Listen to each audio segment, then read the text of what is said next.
모든 사람에게 공통되는 심리 중에서 자유에 대한 갈망이 있습니다. 아무런 제약도 또 아무런 속박도 없이 자기 마음대로 살고 싶어하는 심리이죠. 하지만 현실적으로 어떻습니까?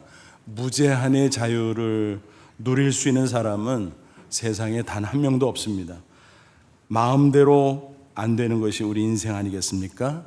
비유하면 마치 이런 겁니다. 물고기가 맨날 물속에서만 있다 보니까 답답한 거예요. 그래서 이런 생각을 합니다. 하늘을 나는 새처럼 나도 날 수 없을까? 또 땅 위를 달리는 짐승처럼 나도 달릴 수 없을까? 그래서 밖으로 뛰쳐나간다면 어떤 일이 벌어질까요? 그것은 자유가 아니라 죽음입니다. 그러니까 물고기의 자유는 물속에서의 자유인 것입니다. 물고기로 태어난 이상 별 수 없죠. 창조주 하나님께서 정해 주신 대로 제한적 자유를 잘 누리는 것이야말로 지혜로운 처사인 것입니다. 우리 인간도 마찬가지입니다. 만물의 영장이라고 하지만 그럼에도 불구하고 어디까지나 하나님의 피조물인 것입니다. 하나님 인간에게 피조물 가운데 가장 큰 자유를 주신 것은 사실이지만 그렇다고 무제한의 자유를 주신 것은 결코 아닙니다. 무제한의 자유라고 하는 것은 오직 창조주 하나님에게만 해당됩니다. 인간에게는 일정한 범위로 제한된 자유만 주어진 것입니다. 그렇다고 그 제한이 나쁜 것도 아닙니다. 하나님의 사랑으로 보호하는 장치라고 이해하시면 됩니다. 그러니까 일종의 울타리인 셈입니다. 예를 들어보죠. 학교 담장은 어떻습니까? 학생들을 보호하는 장치지요. 어느 신설학교가 개교하면서 급히 교실을 건축하느라고 담장을 미처 세우지 못했습니다. 아이들이 운동장에서 달립니다. 또 공을 찹니다. 너무 불안하지요. 공이 길거리로 굴러가다가 자칫 자동차 혹은 행인과 부딪힐 수도 있습니다. 정말 위험하지요. 아이들도 교사도 학부모도 다 불안해합니다. 그런데 담장을 세우고 나니까 이제는 아이들이 마음껏 자유롭게 뛰어놉니다. 그러니까 하나님의 울타리 학교 담장과 비슷하다라는 것입니다. 그것은 속박이 아니에요. 오히려 자유요, 생명이요, 축복인 것입니다. 그러므로 우리는 이렇게 정리할 수 있습니다. 인간에게 참 자유는 하나님 울타리 안에서 사는 자유다라는 것입니다. 오늘 본문 성경이 그런 진리를 우리에게 잘 가르쳐주고 있습니다. 아무쪼록 이 말씀을 통해서 다시 한번 참 자유를 확인하시고 그 안에서 복된 인생을 살아가는 저와 여러분 다 되시기를 주님의 이름으로 축원합니다. 본문은 여러분 잘 아시지요. 하나님께서 우주 만물을 창조하시고 마지막 인간을 창조하신 직후의 상황을 묘사하고 있습니다. 하나님은 최초의 인간 아담을 어떻게 하셨나요? 창조하신 후 에덴 동산에 두셨습니다. 에덴이라고 하는 명칭은 어떤 뜻인가요? 기쁨입니다. 그곳은 사방에 강물이 흐르는 비옥한 땅이에요. 또 각종 나무들이 있고 풍성한 열매가 있습니다. 9절 상반절 보니까 여호와 하나님이 그 땅에서 보기에 아름답고 먹기에 좋은 나무가 나게 하시니 보기도 좋고 먹기도 좋고 그런 나무 또 열매들이 가득하다라는 것입니다. 문자 그대로 기쁨의 동산이죠. 그래서 우리는 낙원, 파라다이스라고 부르는 것입니다. 그런데 여기서 동산이라고 하는 단어가 굉장히 중요합니다. 히브리 성경 언어로 간이라는 단어거든요. 간. 근데 이 단어는 원래 히브리어 동사 가난에서 나왔습니다. 그러니까 가난이 명사가 되면서 간 이렇게 된 거죠. 근데 가난이라고 하는 이 동사는 무슨 뜻인고 하면 울타리를 치다, 보호하다 그런 뜻입니다. 그러니까 히브리어 간 우리가 동산이라고 번역을 하지만 구체적으로 설명하면 울타리를 쳐놓은 정원 그게 맞겠지요. 실제로 울타리가 있었을까 없었을까 잘 몰라요. 성경에 명시되어 있지 않아요. 하지만 어쨌든 에덴 동산은 하나님이 인간으로 하여금 거주하게 하되 사랑으로 보호하는 곳이구나 하는 것을 알 수가 있습니다. 말하자면 에덴 동산은 하나님의 사랑의 품과 같은 곳입니다. 그 안에서 사는 것 어떻습니까? 속박이 아니죠. 그것은 자유인 것입니다. 그런데 하나님이 인간을 에덴 동산에 거주하게 하신 이후에 딱 한 가지 제한을 두셨습니다. 그것은 선악과를 절대로 따먹지 말라 하는 말씀이었습니다. 그것은 일종의 울타리의 경계선과 같은 것이었습니다. 여기까지야. 이거 넘어가면 안 돼? 뭐 그런 뜻이지요. 에덴 동산 전체에 여러 종류의 나무들이 있었는데 특별히 동산 중앙에 두 그루의 나무가 있었어요. 9절 하반절. 동산 가운데는 생명나무와 선악을 알게 하는 나무도 있었더라. 이 둘 중에 생명나무 열매는 어때요? 다른 나무 열매들과 똑같이 마음대로 따먹을 수 있었습니다. 그것은 인간에게 주신 자유를 상징하지요. 근데 한 가지 제한 조건, 동산 중앙에 있는 선악과는 따먹지 말라. 17절, 선악을 알게 하는 나무 열매는 먹지 말라. 내가 먹는 날에는 반드시 죽으리라 하시니라 그랬습니다. 이 두 가지 생명나무와 선악과는 일종의 신호등과 같은 역할을 했습니다. 어디에서나 잘 보이죠. 한가운데 있으니까. 생명나무는 인간의 자유를 의미하고 선악과는 자유의 제한을 의미하고, 그러니까 비유하면 뭐예요? 생명나무는 푸른 신호등, 선악과 나무는 붉은 신호등, 그런 셈입니다. 선악과 금지 명령으로 제한한 범위는 뭔가요? 하나님의 주권, 통치권 안에서 살아라. 하나님은 창조주, 인간은 피조물임을 늘 기억하라. 따라서 인간은 하나님의 주권을 항상 존중해야 되는 것입니다. 구체적으로는 하나님의 말씀에 겸손히 순종하며 살아가야 되는 것입니다. 그것이야말로 생명이요 축복입니다. 그 범위를 넘어가지 말라는 것입니다. 만약 선악과를 따먹으면 반드시 죽는다고 했는데 그게 뭘까요? 하나님과의 관계가 딱 끊어진다. 그래서 더 이상 생명 공급되지 않는다는 것입니다. 선악과를 따먹지 말라는 그 말씀은 행위언약입니다. 명령인데 언약이에요. 순종행위를 통해서 생명을 계속 주시겠다는 약속이죠. 명령인데 무슨 또 약속이야? 라고 의문을 가질 수 있지만 이렇게 설명해 보죠. 가정에서 부모가 자식에게 명령하는 것, 그것이 때로는 약속이 되기도 합니다. 예를 들어서 아침에 아이가 나가는데 엄마가 야, 세상 너무 험하다. 밤 10시 전에 꼭 들어와. 늦으면 혼난다. 뭐예요? 명령이죠. 근데 동시에 약속이에요. 만약 아이가 늦게 들어온 거예요. 10시 넘어서. 그럼 약속 어긴 거지요? 혼나게 되죠?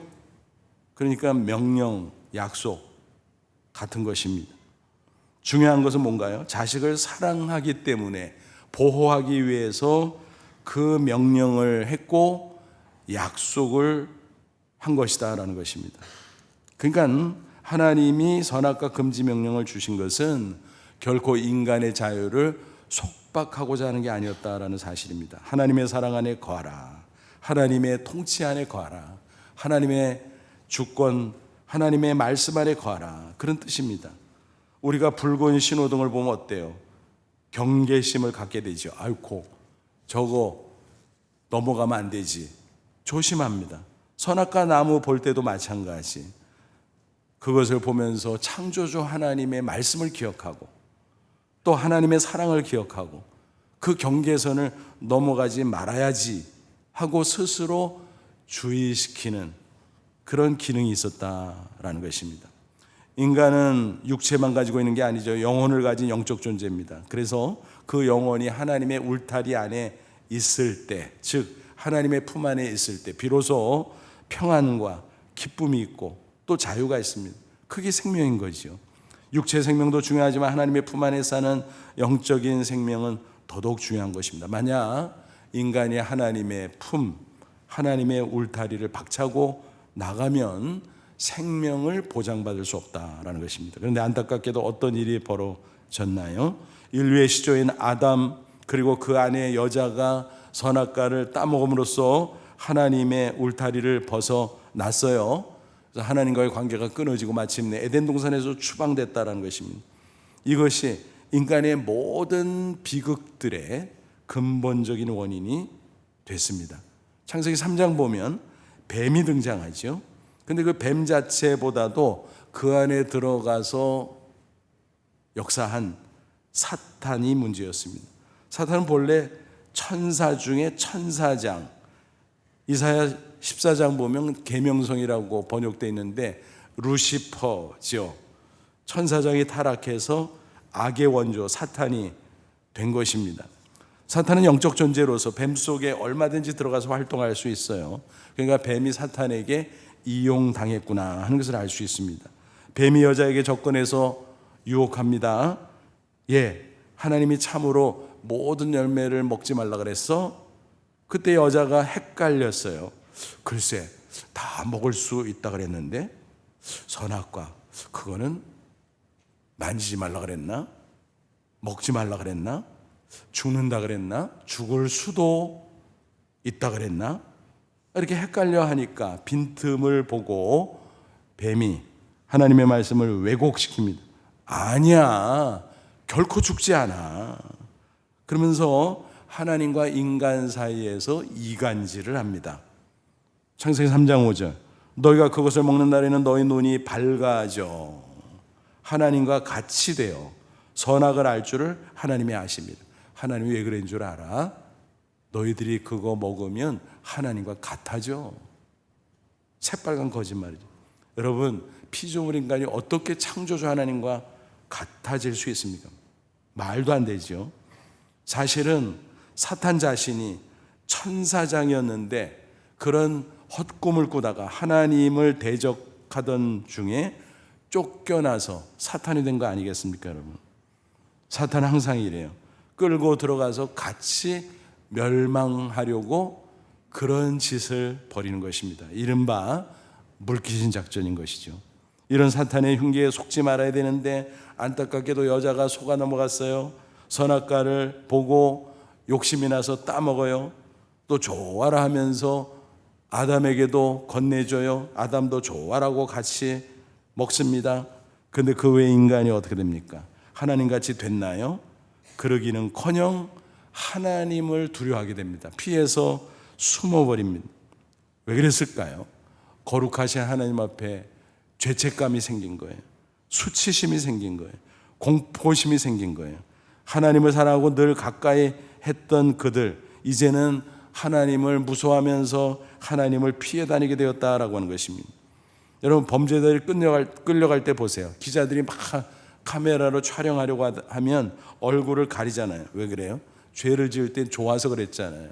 당당하게 그랬잖아요. 근데 죄 짓고 나니까 죄책감이 드는 거예요. 수치심이 드는 거예요. 그래서 얼굴을 가리는 거예요. 결국 하나님은 미리 경고한 대로 인간에게 저주를 선언하지요.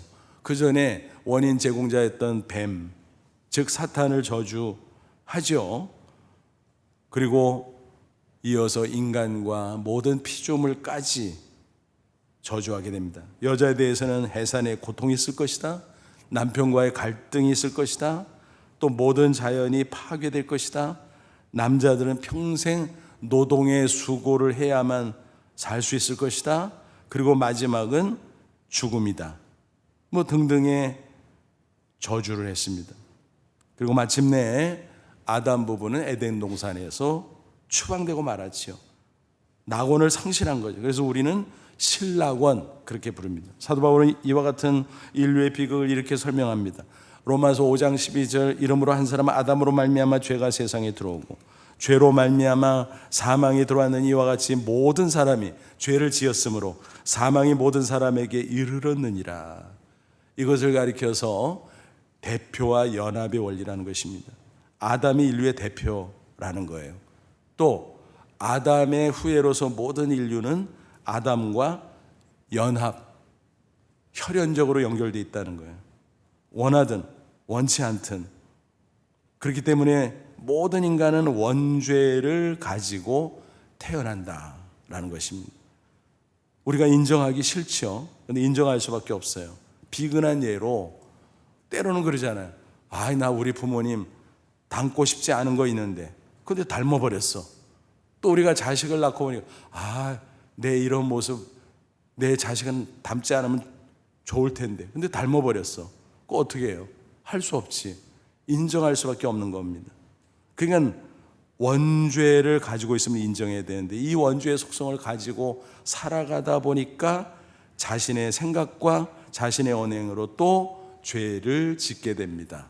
그래서 그것을 자범죄라고 말하지요. 그러니까 모든 인간은 원죄와 자범죄로 말미암아 사망에 이를 수밖에 없다는 것입니다. 그 죽음은 육신의 죽음 이전에 먼저 영적인 죽음부터 시작됩니다. 그것은 즉 죄로 말미암아 하나님과의 관계가 단절되는 것입니다. 즉 하나님의 울타리에서 벗어난 결과인 것입니다. 그래서 하나님께서 주시는 평안, 기쁨, 축복, 생명을 상실하게 되는 것이 아이러니하게도 무제한의 자유를 원했지만 오히려 참 자유를 상실하고 만 것입니다. 여러분 생각해 보세요. 인간이 세상에서 온갖 것을 소유해도 왜 허망하죠?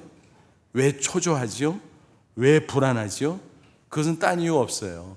하나님의 울타리 밖으로 나갔기 때문에 그래요. 그래서 세상 것으로 육신이 일시적으로 만족할 수 있을지 모르지만 그 영혼이 참 평안, 기쁨, 참 자유를 결코 누릴 수는 없다는 것입니다. 그렇다면 인간에게 가장 중요한 일이 뭘까요? 가장 시급한 일이 뭘까요? 그것은 무엇보다 먼저 하나님의 울타리 안으로 다시 들어오는 것입니다. 그리고 그곳을 떠나지 않고 그 안에서 살아가는 것입니다. 여러분 어떻게 하나님의 울타리 안으로 다시 들어올 수 있나요? 오직 십자가로 가능합니다. 그리고 그 안에 계속 머물 수 있는 방법은 뭘까요? 오직 말씀으로 가능한 것입니다. 창세기 3장 보니까 이미 십자가에 대한 최초의 예언의 말씀이 나와요. 범죄하고 하나님의 울타리 밖으로 나갈 수밖에 없었던 인간, 하나님께서 불쌍히 여기고 불러요. 아담아, 너 어디 있냐? 왜 숨었냐? 나오라는 것입니다. 그리고 하나님의 울타리 안으로 들어오라는 것입니다. 그러기 위해서는 어때요? 거룩하신 하나님과 인간 사이에 이미 거리가 생겼어요. 뭐 때문에요? 죄 때문에. 그래서 그 죄 문제를 해결해야 돼요. 죄 사함이 필요한 것입니다. 그래서 그 죄 사함을 통해서 영원한 사망에서 구원하는 길이 선포됐습니다. 창세기 3장 15절. 본래 이 말씀은 하나님께서 뱀, 즉 사탄을 저주한 말씀인데 놀랍게도 그 안에 인류에 대해서는 구원의 기쁜 소식, 즉 복음이 포함되어 있었다라고 하는 것입니다. 창세기 3장 15절. 내가 너로 여자 원수게 되고 너는 누구예요? 뱀, 즉 사탄이지요. 여자 원수가 되게 내 후손도 여자의 후손과 원수가 되게 하리니 여자의 후손은 이 여자의 후손, 우리는 성경 전체의 맥락 속에서 알 수 있죠. 동정녀 마리아에게 잉태되신 하나님의 아들 예수 그리스도 맞습니다. 그는 내 머리, 사탄의 머리를 상하게 할 것이요, 또 사탄은 여자의 후손 예수 그리스도의 발꿈치를 상하게 할 것이라 하시니, 여러분 이게 뭔지 우리는 알죠. 장차 오실 예수 그리스도가 하나님의 아들로 죄가 없으시지만 인간의 죄를 대신 입어 십자가에 피 흘려 죽는 그 고난을 가리키는 것입니다. 그 고난이 크긴 하지만 그러나 예수님이 그것을 극복했지요. 그렇기 때문에 발꿈치를 상했다고 표현한 거예요. 부활입니다.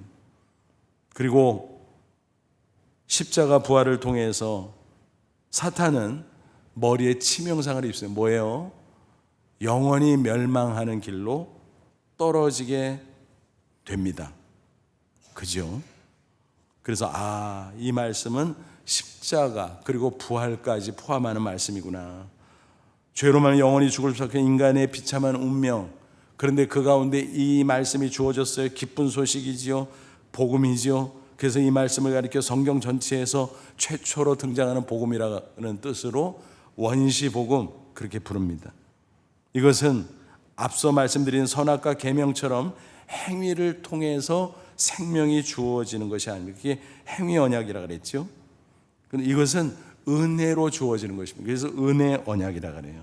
십자가 복음을 믿음으로 받아들이면 생명을 얻는 것입니다. 놀랍게도 아담이 그 복음을 믿었어요.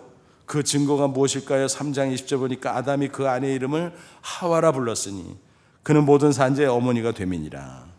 그전에는 그냥 여자였는데 아담이 15절 말씀을 듣고 반응하는 뜻으로 자기 아내의 이름을 하와라고 붙였어요. 여러분, 많고 많은 이름 가운데 왜 하필이면 하와라고 붙였을까요? 하와의 이름의 뜻이 뭐라고요? 생명, 연관성이 있죠. 이 여자의 후손 가운데 구원자가 나타난다고요? 그럼 이 여자가 생명이네요. 그런 뜻으로 하와, 명명한 것입니다. 그러니까 뭐예요? 이 명명은 일종의 신앙 고백이었다라는 것입니다. 믿음이 있었다는 것입니다. 하나님께서는 아담의 신앙 고백을 들으시고 어떤 조치를 내리셨나요? 3장 21절 여호와 하나님이 아담과 그 아내를 위하여 가죽옷을 지어 입히니라. 범죄한 이후에 수치심을 느낀 그 아담과 여자가 어떻게 했어요? 그것을 가려보려고. 그전에는 벌거벗고 잘도 살았잖아요. 가리려고 무화과나무 잎사귀로 치마를 해서 입었어요. 근데 가려져요? 육신은 가려질 수 있으면 어떻게 그 죄책감, 수치심을 가릴 수가 있겠습니까? 불가능하죠. 인간의 방법은 속죄가 불가능함을 보여주는 것입니다. 그래서 하나님께서 직접 만들어주신 게 가죽옷. 속죄한다는 말이요, 히브리 원어 원래 뜻이 뭐냐면 가린다는 거예요. 가린다, 덮다, 가리다. 그러니까 가죽옷을 만들어서 죄를 가려줬다, 덮어줬다. 이게 속죄예요. 속죄를 위한 가죽옷. 이게 하나님의 아이디어입니다.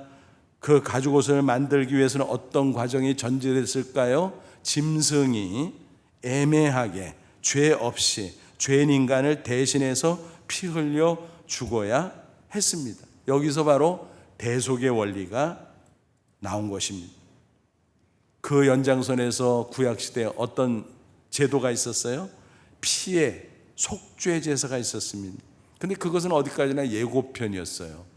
그러다가 때가 되면 하나님의 아들 예수 그리스도가 직접 인간의 모습으로 오셨고 당신 자신의 몸을 찢으시고 피 흘리심으로 십자가 대속을 이루셨습니다. 그게 바로 이 말씀의 성취지요. 그 다음에 이제 우리가 어떻게 하면 하나님의 울타리 안에 들어올 수 있을까요? 바로 십자가 복음을 믿음으로 가능한 겁니다. 요한복음 1장 12절 영접하는 자가 곧 그 이름 예수 이름을 믿는 자는 하나님의 자녀가 되는 권세를 주셨으니, 예수 이름의 뜻이 뭐라고요? 구원자, 죄에서 구원해 주는 분, 또 사망에서 구원해 주는 분, 어떻게 해요? 십자가 대속으로. 그 복음을 믿는 자들을 하나님께서 구원해 주시고 자녀 삼아 주신다 그랬어요. 그러니까 당연히 하나님의 울타리 안에 들어올 수 있는 거지요. 그런 차원에서 예수님께서 우리를 초청하십니다. 마태복음 11장 28절 수고하고 무거운 짐진 자들아 다 내게로 오라 내가 너희를 쉬게 하리라. 뭐예요? 모든 죄의 속박, 사망의 속박, 세상의 가지가지 속박, 그것에서 벗어나게 해줄게. 나에게 와라. 그러면 무거운 짐, 사망의 고통 다 해결해 줄게 하는 것입니다. 이제 예수님의 품 안에 안기면, 하나님의 울타리 안에 들어오면 평안이 있습니다. 기쁨이 있습니다. 참 자유를 주신다는 것입니다. 그것은 세상이 주는 것과 다르죠. 세상 것은요, 아무리 좋아도 육신의 안일과 편리함 정도만 줘요. 다 일시적이고 지나가는 거예요. 외면적인 것입니다. 하나님께서 울타리 안에 들어온 영혼에게 부어주시는 그것은 신령한 평안, 기쁨, 참 자유인 것입니다. 이것이 곧 기독교의 구원이고 에덴의 회복이요, 복, 낙원, 낙원을 회복하는 것입니다. 여러분, 세상에 낙원이 있나요? 없어요. 고난과 환난과 역경, 죄만이 가득합니다. 그럼에도 세상에 뭐 좋은 데 있나 싶어서 사람들이 찾아 헤매죠. 그러면서 그것을 가리켜서 막연하지만 뭐라 그래요? 유토피아. 여러분, 유토피아라는 단어의 뜻이 뭔 줄 기억하십니까? No place.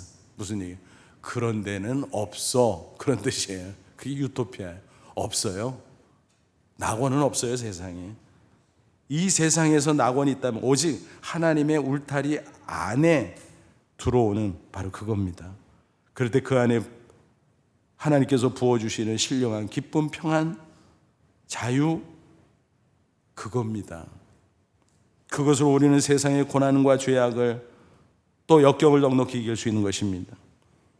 그렇게 살다가 하나님이 주신 우리는 세상의 모든 것을 정리하고 떠날 때 눈물도 슬픔도 고통도 죽음도 없는 천국, 에덴 동산보다 더 좋은 영원한 낙원, 천국에 들어가는 것입니다. 거기서 영생복락을 영원히 누리게 되는 것입니다. 여러분, 이것이 바로 구원의 풍성한 은혜인 것입니다. 여러분 생각해 보세요. 어린아기가 왜 칭얼거릴까요? 졸려서, 배고파서, 아파서, 쉬해서, 뭐 그럴 수 있겠죠. 근데 그런 거를 다 해결해 주는데도 계속 칭얼거려. 그 이유가 뭘까요? 엄마 품이 그리워서 그래요. 엄마 뱃속에서 듣던 심장 고동소리, 또 숨소리가 듣고 싶어서 그러는 것입니다. 그럴 때 아기를 안아서 품 안에 잘 이렇게 밀접 접촉을 시키면 어때요? 아기가 칭얼거리는 것을 그치고 평안해합니다. 여러분, 인간의 영혼도 마찬가지라는 거야. 오직 하나님 품 안에 안길 때 참 평안 얻어요. 그래서 이런 말이 있잖아요. 예수님을 만나면 인생의 방황이 끝난다. 하나님 품 안에, 하나님의 울타리 안에 들어오면 영혼의 방황이 끝난다. 혹시 여러분 가운데 죄송하지만 한두 분이라도 아직 하나님이 울타리 안에 들어오지 못하고 밖에서 서성거리고 배회하는 분이 있습니까? 그렇다면요, 속히 들어오십시오. 여러분 이미 들어오셨나요? 그렇다면 감사하시고 절대로 다시는 세상으로 나가지 마십시오. 오직 하나님 울타리 안에서 참 자유와 기쁨, 하나님이 주는 참 복락을 누리시기를 축원합니다. 일단 십자가를 믿음으로 하나님 울타리 안에 들어오면 절대 밖으로 나가지 말고 그 안에 머물렀는데 어떻게 할까요? 오직 말씀으로 가능합니다. 사도 바울이 이렇게 말씀 증거합니다. 갈라디아서 5장 1절 13절 그리스도께서 우리로 자유롭게 하려고 자유를 주셨으니, 우리를 죄와 사망에서 구원해 주고 자유를 주신 거잖아요. 그러므로 굳건하게 서서 다시는 종의 멍에를 매지 말라. 다시 하나님의 울타리를 벗어나 세상 기웃거리지 마라. 그럼 세상의 노예가 되는 거다. 사탄의 노예가 되는 거다. 죄의 노예가 되는 거다. 그런 뜻입니다. 형제들아, 너희가 자유를 위하여 부르심을 입었으나 그러나 그 자유로 육체 기회를 삼지 마. 방종하고 또다시 욕심을 따라가지 말고, 세상의 유혹을 따라가지 말고, 죄를 따라가지 말고 오직 사랑으로 서로 종노릇하라. 말씀 가운데 하나님을 섬기고 이웃을 섬기고, 그러니까 말씀에 순종하는 자유를 유지하라, 그런 말씀입니다. 예수님께서도 말씀하셨잖아요. 마태복음 11장 29절 30절 나는 마음이 온유하고 겸손하니 나의 멍에를 메고 내게 배우라. 그리하면 너희 마음이 쉼을 얻으니 이는 내 멍에는 쉽고 내 짐은 가벼움이라 하시니. 자유를 주셨다고 실컷 말씀해 놓고 뭔 또 멍에야? 라고 의문을 가질 수 있는데, 그래서 예수님께서 뭐래요? 내 멍에는 쉬운 거야. 속박이 아니야.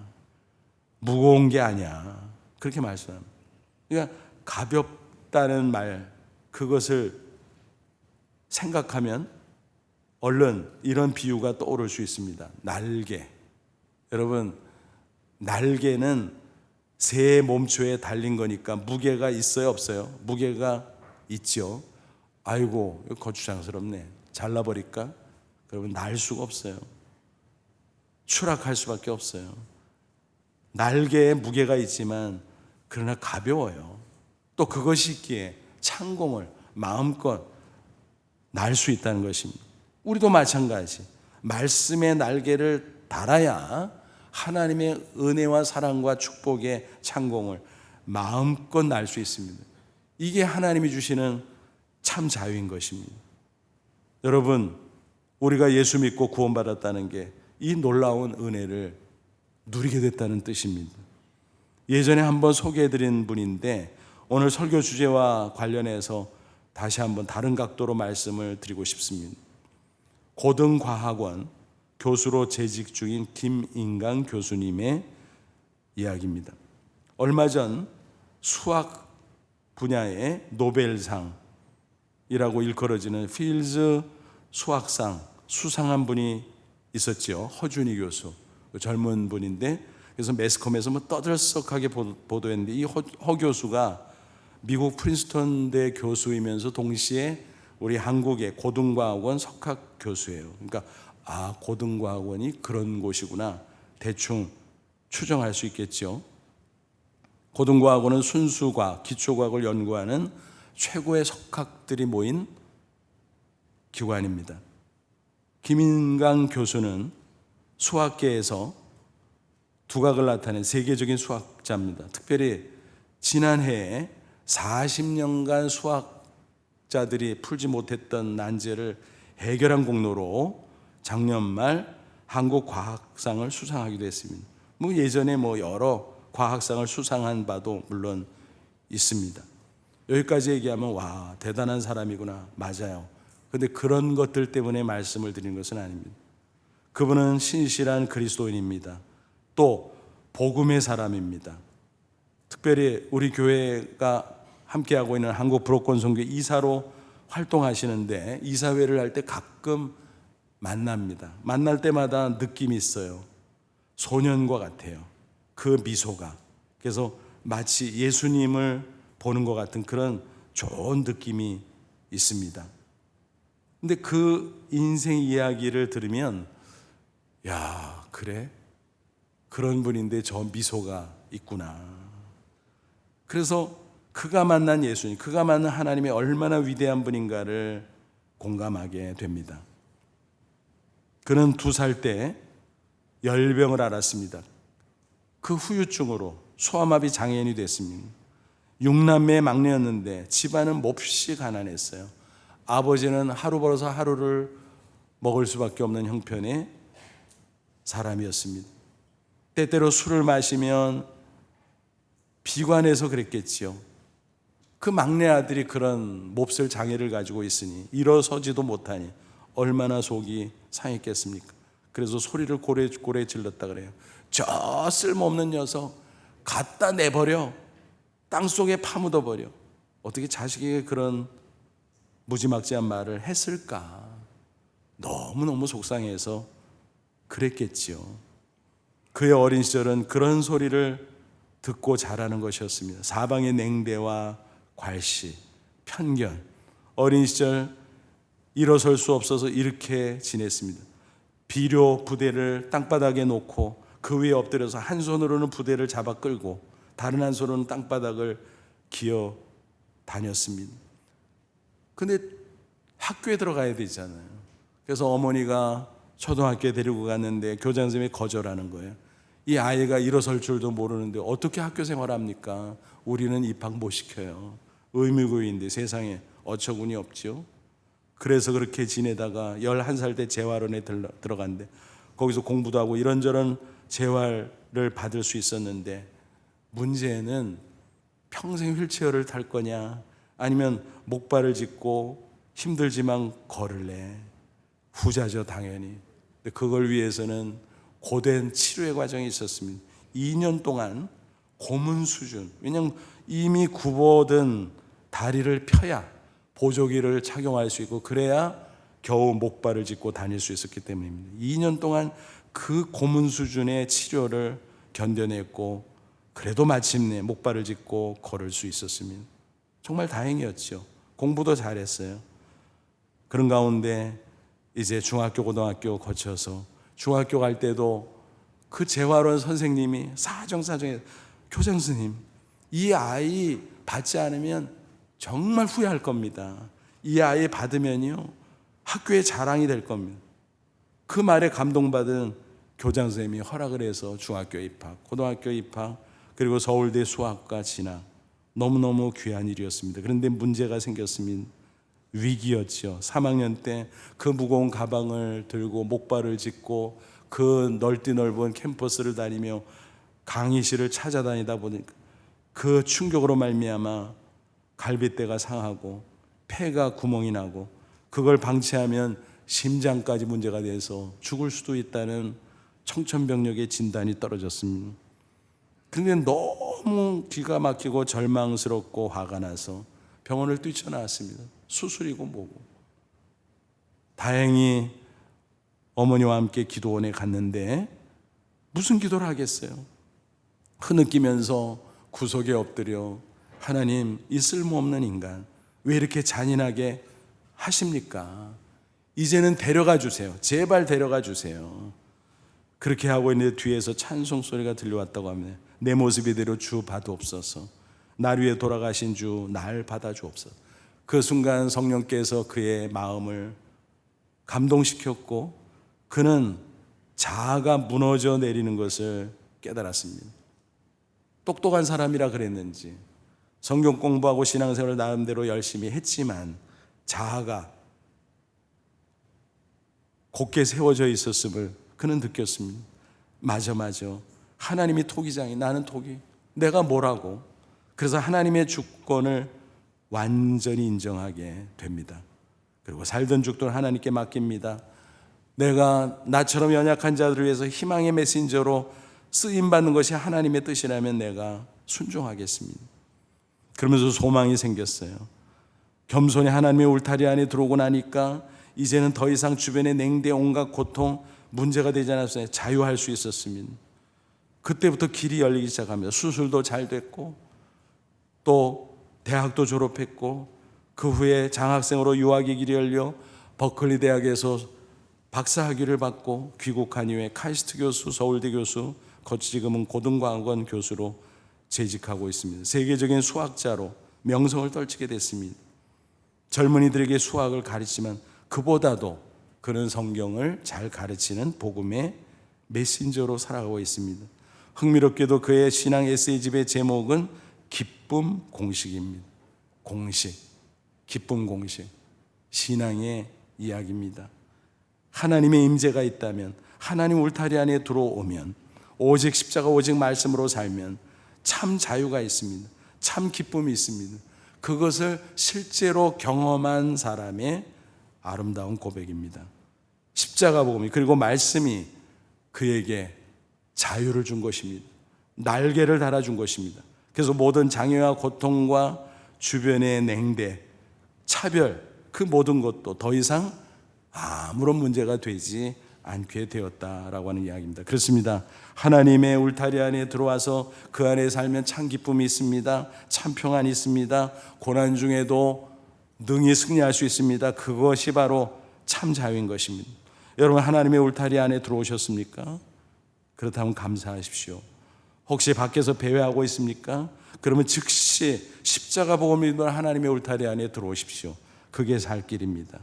그리고 이제 하나님 울타리 안에서 다시는 세상을 기웃거리거나 세상으로 나가지 마십시오. 오직 십자가 붙잡고 오직 말씀 붙잡고 하나님의 주권, 그 통치에 순종하십시오. 그럴 때 하나님 울타리 안에서 참 자유를 경험하고 승리의 삶을 살아갈 수 있을 것입니다. 그러다가 하나님이 부르시면 저 천국, 완전한 자유의 나라 들어가서 영생 복락을 누리게 될 줄로 믿습니다. 부디 이 아름다운 복음을 붙잡고 참 자유인으로서 승리의 인생 꼭 살아가시기를 주님의 이름으로 축원합니다. 기도하겠습니다. 이 말씀 붙잡고 기도하자. 하나님, 그렇습니다. 범죄함으로 하나님과 멀어지고 하나님 울타리 밖으로 나갔던 우리들, 하나님 부르시고 십자가 복음으로 하나님 울타리 안에 우리를 불러주신 것 감사합니다. 이제는 말씀 붙잡고 말씀대로 하나님 통치 다스림 받고 말씀대로 순종함으로 하나님의 울타리 안에 살게 하옵소서.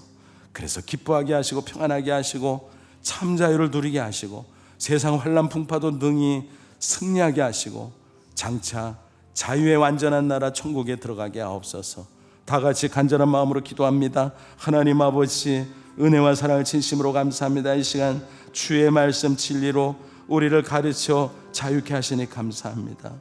십자가로 우리를 하나님 울타리 안에 불러주셨사오니 이제는 복음 의지하고 하나님의 말씀대로 다스림 받고 순종하는 저희들, 그래서 날마다 하나님 주시는 참 자유로 험한 세상 당당히 승리하고 또 승리하게 하옵소서. 그러다가 어느 날 주님 부르시며 할렐루야 찬송하며 완전한 자유의 나라 천국에 들어가는 저희들 다 되게 해 주옵소서.